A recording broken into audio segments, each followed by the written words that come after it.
अब तक तो मर ही गया होगा वो मरकाट। हनुमान, मुझ महानतम वाली ने तुझे परास्त कर ही दिया।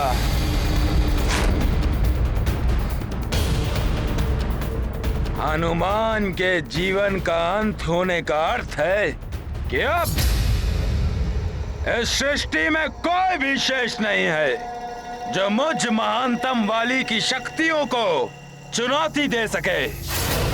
स्वर्ग के शस्त्रागार से ये इंद्रकूप लेकर अच्छा ही किया मैंने। ये कूप महादेव शिव के प्रलयंकारी शक्ति से निर्मित हुआ है। इससे इच्छा अनुसार किसी भी आकार में कूप को उत्पन्न करके उसमें किसी को भी बंदी बनाया जा सकता है। बाली!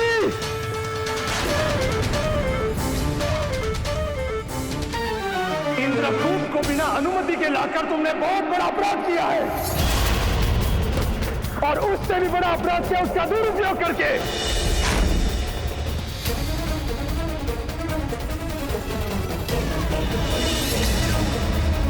शांत शांत शांत। देवराज,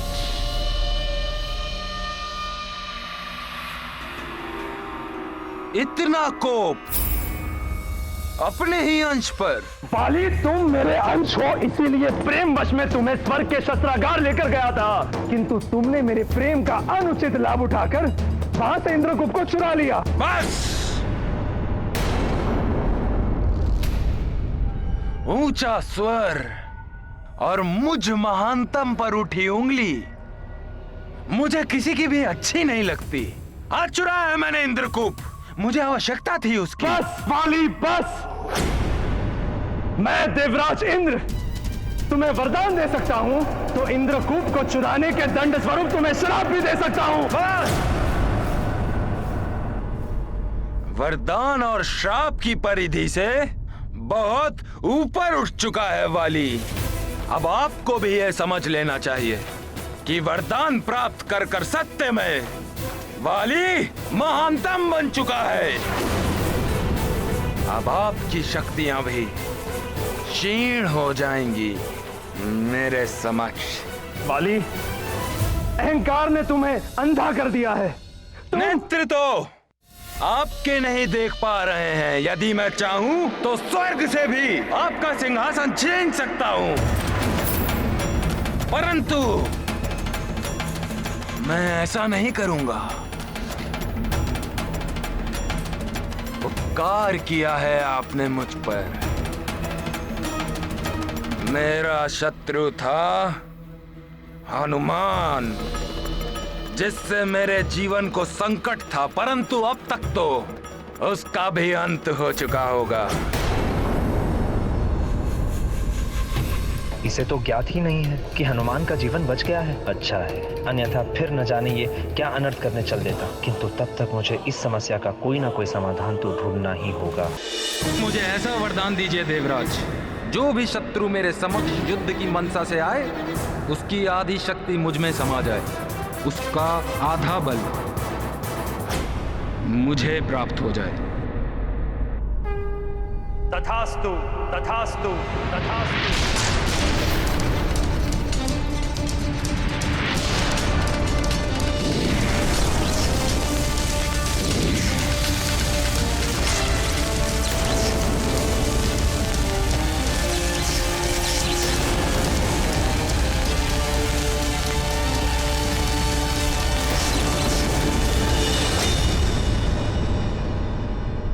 ऐसा प्रतीत होता है देवराज, जैसे कुछ स्मरण आ गया हो आपको।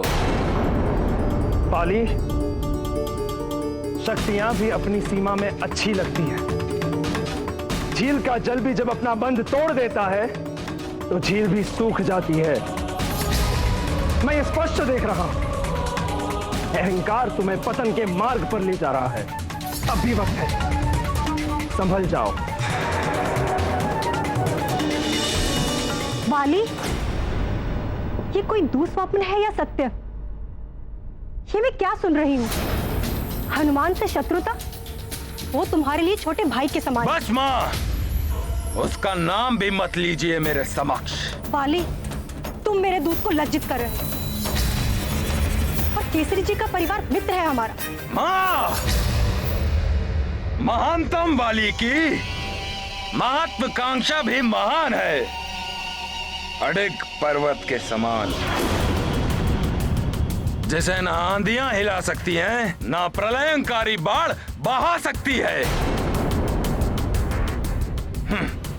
मैंने अपने पिताश्री को ही बंदी गृह में डाल दिया तो फिर हनुमान और काका केसरी ये तो छोटी मोटी नदियां हैं मुझ महानतम पर्वत के लिए। तुम भूल रहे हो बाली, छोटी छोटी नदियां ही निरंतर बहाव से बड़े बड़े पर्वतों को धराशायी कर देती हैं। इसीलिए माँ, मैंने इन छोटी मोटी नदियों को सुखा दिया। सुग्रीव भी ऐसी ही नदी बनते जा रहा था। सुग्रीव, तुम कहना क्या चाहते हो बाली? वो हनुमान को बचाने का प्रयास कर रहा था। फेंक दिया मैंने भी उसे सुमेरु की गहरी खाई में। जब मैंने अपने पिताश्री और भाई को नहीं छोड़ा तो फिर वो हनुमान, वो तो पराया है मेरे लिए। वो मेरे मार्ग का सबसे बड़ा कंटक था। हटा दिया मैंने उसे भी अपने मार्ग से, और अब तक तो उसका जीवन समाप्त हो गया होगा। क्या तुमने सुग्रीव और हनुमान दोनों को? हाँ, हो सकता है कि सुग्रीव घायल होकर बच गया हो, परंतु स्मरण रहे माँ,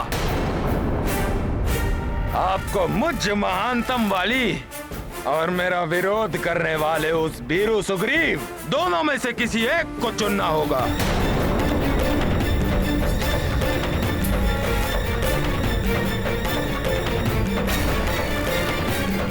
वाली, तुम अधर्म के मार्ग पर चल रहे हो, किंतु मैं धर्म और न्याय के पथ को नहीं त्यागूंगी।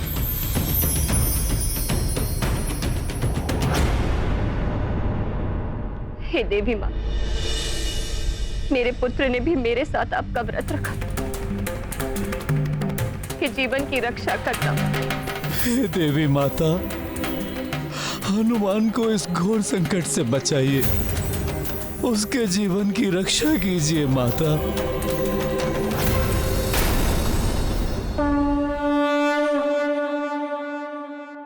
मारुति के मंगल की चिंता, परिजन पुरजन चिंतित माता।